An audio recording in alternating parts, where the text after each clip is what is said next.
Okay, દરરોજે થોડું થોડું 10 minute 15 minute કે 20 મિનિટ, કોઈની વધારે કેપેસિટી હોય તો કલાક ઇંગ્લિશ ભણતા રહેજો, ફાયદો થશે જ. બધા બેઝિક ટેન્સીસ આપણે આગળ ભણી ગયા, બેઝિક ટેન્સીસના વોઇસ પણ ભણી ગયા, જે simple present, simple past, simple future, present continuous tense, બરાબર, પાસ્ટ કન્ટિન્યુઅસ ટેન્સ, આ બધાના વોઇસ ભણી ગયા. એટલે હવે બેઝિક થી ચાલુ નથી કરતો, પણ ડાયરેક્ટ સેન્ટેન્સ આપી અને ડાયરેક્ટ વાત કરીએ છીએ. છતાં બી કોઈને ખ્યાલ ન આવે તો આગળના લેક્ચર્સના જે વિડીયો છે ફરીથી એકવાર રિફર કરી જવા, એટલે બધો નિયમો એની જાતે ખ્યાલ આવી જશે. Today we are going to discuss about present perfect tense. Now when do we use present perfect tense? એ ટેન્સ ભણ્યા ત્યારે મેં તમને કહ્યું હતું કે action is not continuous but its effect is continuous. નજીકના ભૂતકાળમાં કોઈ ક્રિયા પૂર્ણ થઈ ગઈ હોય પણ એની અસર અત્યારે વર્તમાનમાં જ્યારે આપણે બોલીએ છીએ ત્યારે ચાલુ હોય.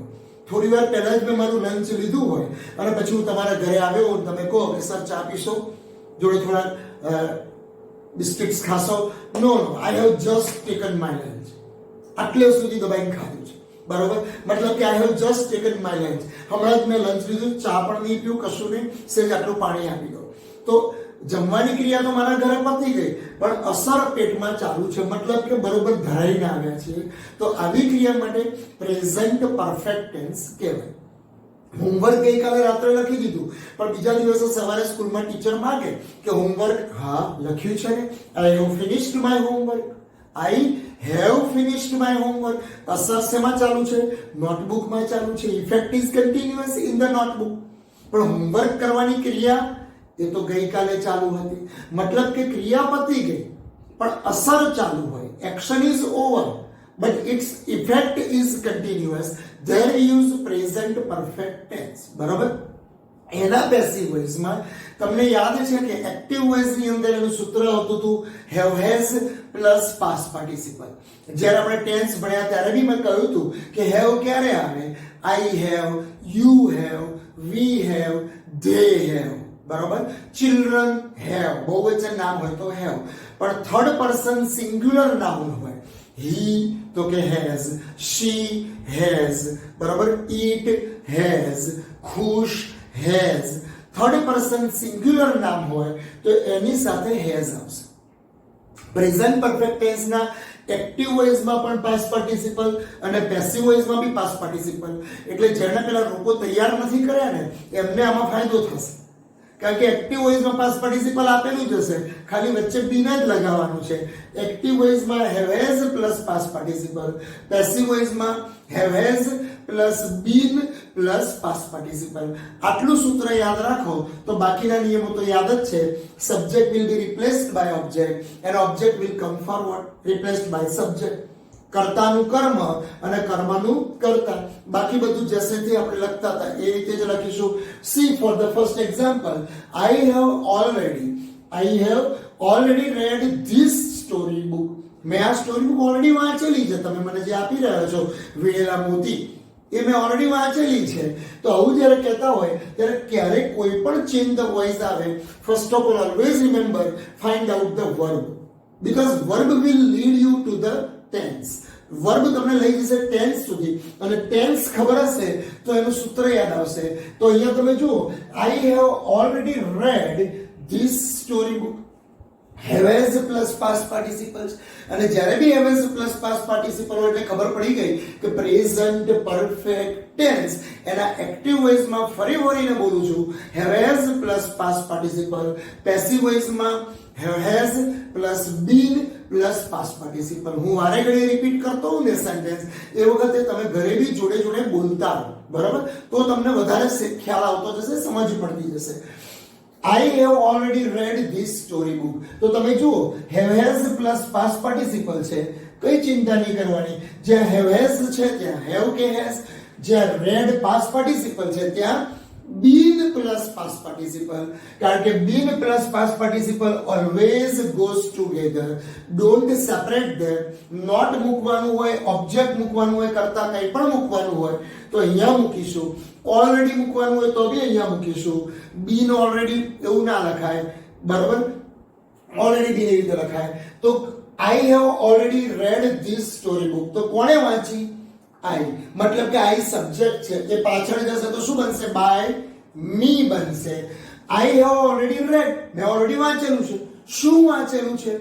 આવું પૂછીએ એટલે ઓબ્જેક્ટ મળે. શું વાંચેલું છે? ધીસ સ્ટોરી બુક વાંચેલી છે, એ ઓબ્જેક્ટ છે. તો ધીસ સ્ટોરી બુક છે આખું, એ આખો ફ્રેઝ આગળ આવશે અને આઈ છે એ પાછળ જશે. બરોબર? તો ધીસ સ્ટોરી બુક આગળ આવે તો લખી શકાય કે ધીસ સ્ટોરી બુક. બરાબર? સ્ટોરી બુક સિંગ્યુલર છે એટલે હેવ ઓલરેડી નું શું થશે? Has already. Read past participle છે તો એનું પેસિવ વોઇસ નું સૂત્ર બીન પ્લસ પાસ્ટ પાર્ટિસિપલ, એટલે ઓલરેડી બીન. રીડ નું પાસ્ટ પાર્ટિસિપલ રેડ, કોના દ્વારા? આઈ કરતા પાછળ જાય એટલે બની જાય બાય મી. તો કહી શકાય કે this story book has already been read by me. કોઈ ચિંતા યાદ કરવાની નહીં, ખાલી નિયમ જ યાદ રાખવાનો. એક્ટિવ વોઇસ માં have has plus past participle, passive voice માં have has plus been plus past participle. I પાછળ જશે તો બાય મી, પાછળથી આખું ઓબ્જેક્ટ ઉઠાવીને આગળ લાવવાનું. વધારાના કોઈ શબ્દો હોય ઇન ધ લાઇબ્રેરી ને એવું બધું તો એ તો છેલ્લે મૂકીએ જ છે આપણે. Nivedita has taken breakfast. Nivedita has taken the breakfast in the morning. Nivedita નાનકડી છે, ઢીંગલી છે એકદમ. બરાબર? Nivedita has taken breakfast. આ હેઝ ટેકન આપ્યું છે. જ્યારે જ્યારે પણ હેવેઝ પ્લસ પાસ્ટ પાર્ટિસિપલ આવે ત્યારે એના પેસિવ વોઇસમાં have has plus been plus past participle એટલે હેઝ બીન ટેકન. હે ને? પાછળથી આગળ આવશે કોણ? બ્રેકફાસ્ટ. નિવેદિતાએ શું ખાધું? તો કે બ્રેકફાસ્ટ. તો કહી શકાય કે ધ બ્રેકફાસ્ટ. પછીના શબ્દો એ વધારાના શબ્દો છે, એડવાન્સ નથી. ધ બ્રેકફાસ્ટ હેઝ ટેકન નું શું કહીશું? Has been taken. Has been taken કોના દ્વારા? નિવેદિતા દ્વારા, એટલે બાય નિવેદિતા. ક્યારે? વધારાના શબ્દો ઇન ધ મોર્નિંગ. તો કહી શકાય કે the breakfast has been taken by Nivedita in the morning. બરોબર? Subject will be replaced by object. Object આગળ આવશે. સૂત્રમાં જે ચેન્જીસ છે એ તો આપણે કરીશું જ. Yancy hasn't finished her work yet. Yet એટલે હજુ સુધી. આમ તો યાન્સી એનું બધું હોમવર્ક પૂરું જ કરી દે છે. આ તો એક્ઝામ્પલ આપ્યું છે મેં. Yancy hasn't finished. જો હેઝન્ટ ફિનિશ્ડ છે, Yancy hasn't finished her work yet. Yet યટની જગ્યાએ રહેશે પણ આગળ કરતા કોણ છે? યાન્સી. એ પાછળ જાય તો બાય યાન્સી. પણ બાય યાન્સી લખીશું કે નહીં હમણાં કહું છું. યાન્સીએ શું ફિનિશ નથી કર્યું? Her work. તો કોણ આગળ આવશે? Her work. પણ જ્યાં સુધી નામ ખબર હોય ત્યાં સુધી હર વર્ક એવું ના બોલાય. Sorry, his work, her work આવું ના બોલાય. હર વર્ક એટલે કોનું વર્ક? યાન્સીઝ વર્ક. તો કહી શકાય યાન્સીઝ એપોસ્ટ્રોફી એસ, યાન્સીઝ વર્ક. આગળ આવે તો શું બને? યાન્સીઝ વર્ક. હેઝન્ટ નું હેઝન્ટ જ રહેશે, છૂટું પાડવા નહીં જવાનું, હેઝ નોટ નહીં કરવાનું. હેઝન્ટ. ફિનિશ્ડ નું બીન પ્લસ પાસ્ટ પાર્ટિસિપલ એટલે બીન ફિનિશ્ડ. કોના દ્વારા? By Yancy. પણ નામ આવી ગયું એટલે by her yet. Full stop. તો કહી શકાય Yancy's work hasn't been finished by her. હવે આવા સેન્ટેન્સમાં એ પણ છે કે યાન્સીઝ વર્ક, યાન્સીનું કામ કોણે પૂરું કરવાનું? યાન્સીએ જ પૂરું કરવાનું. એના સિસ્ટર થોડું પૂરું કરે. બરોબર? મતલબ કે બાય હર તમે ના લખો તો પણ સાચું જ છે. હું એમ કહું કે Yancy's work hasn't been finished yet. Correct sentence. By her લખવાની જરૂર નથી. Okay. Have the girls sung the prayers in the classroom, in the assembly hall, in the inauguration? હા, તો એ વધારાના શબ્દો હોય તો મેં ડિલીટ કર્યા છે. Have the girls sung the prayers. કોઈ પણ વોઇસ આવે first of all find out the verb, અને અહીંયા વર્બ કયું છે? તો have plus past participle. Have plus past participle આવે તો હેવેઝ. અહીંયા સંગ જ્યાં પાસ્ટ પાર્ટિસિપલ છે ત્યાં બીન પ્લસ પાસ્ટ પાર્ટિસિપલ. આગળથી ધ ગર્લ્સ પાછળ જશે. શું ગાય છે? ધ પ્રેયર્સ એ આગળ આવશે. હે ને? હવે પ્રેયર્સ પ્લુરલ છે. જો એસ છે, શિરિયાનો એસ છે. પ્રેયર્સ પ્લુરલ છે તો બહુવચન છે એટલે શું આવશે? હેવ. તો હેવ ધ પ્રેયર્સ, બરાબર. સંગ છે તો એનું બીન સંગ. કોના દ્વારા? છોકરીઓ દ્વારા, એટલે બાય ધ ગર્લ્સ. પ્રશ્નાર્થનું પ્રશ્નાર્થ. તો have the prayers been sung by the girls. Why have you earned less money? ભાઈ તું ઓછા રૂપિયા કેમ કમાઈને લાવ્યો? વાય આપેલો છે, WH ક્વેશ્ચન છે, કોઈ ચિંતા નહીં. વાય નું વાય જ રહેશે, એને આપણે અડતા જ નથી. હેવેઝ પ્લસ પાસ્ટ પાર્ટિસિપલ નું આપણે કામ છે. અને હેવેઝ પ્લસ પાસ્ટ પાર્ટિસિપલ હોય ત્યાં વારે ઘડીએ ફરી બોલું છું. એના પેસિવ વોઇસમાં have has plus been plus past participle. ક્રિયાપદ અર્ની આગળ યુ છે, યુ પાછળ જાય તો બાય યુ. યુ કોઈ દિવસ બદલાય નહીં. યુ એટલે તમે, બરોબર. તો યુ પાછળ જાય તો શું બને? By you. પાછળથી કોણ આગળ આવશે? લેસ મની આગળ આવશે. લેસ મની જથ્થાવાચક નામ છે, માસ બતાવે છે, જથ્થાવાચક નામ છે એટલે એને સિંગ્યુલર ગણાય. એટલા માટે અહીંયા કહી શકાય કે વાય હેઝ. શું કહી શકાય?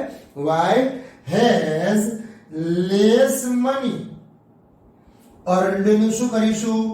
been earned. કોના દ્વારા? તો યુ પાછળ જશે એટલે કહી શકાય બાય યુ. By you. તો why has less money been earned by you? તો આટલી વસ્તુ ખાસ આવડવી જોઈએ. તો હવેના સેન્ટેન્સ તમને એની જાતે આવડશે. why have you brought the only notebooks? Teacher ઘણીવાર પૂછે, ટેક્સ્ટ બુક મંગાવી હોય, બધા નોટ લઈને આવ્યા હોય. ચોપડી તો કે ચોપડી છોપડી. ચોપડી છોપડી મતલબ કે ઘરે રાખી હોય. તો કે why have you brought only the notebooks? એટલી નોટ કેમ લાવ્યા? ચિંતા નહીં કરવાની, હેવેઝ પ્લસ પાસ્ટ પાર્ટિસિપલ આપેલું જ છે, બરોબર. પાછો WH ક્વેશ્ચન વાય છે તો વાય તો વાય ની જગ્યાએ રહેવાનું જ છે, બરોબર. why have you brought only notebook? તો brought ની આગળ કરતા કોણ છે? you. અને you પાછળ જાય તો ફરી પાછું અહીંયા કહ્યું તું એમ અહીંયા by you થશે. શું લાવવાનું કહ્યું તું? લાવ્યા શું? only the notebooks. notebooks yes, સિરિયાનો એસ બહુવચન છે અને પ્લુરલ હોય તો હંમેશા have આવશે.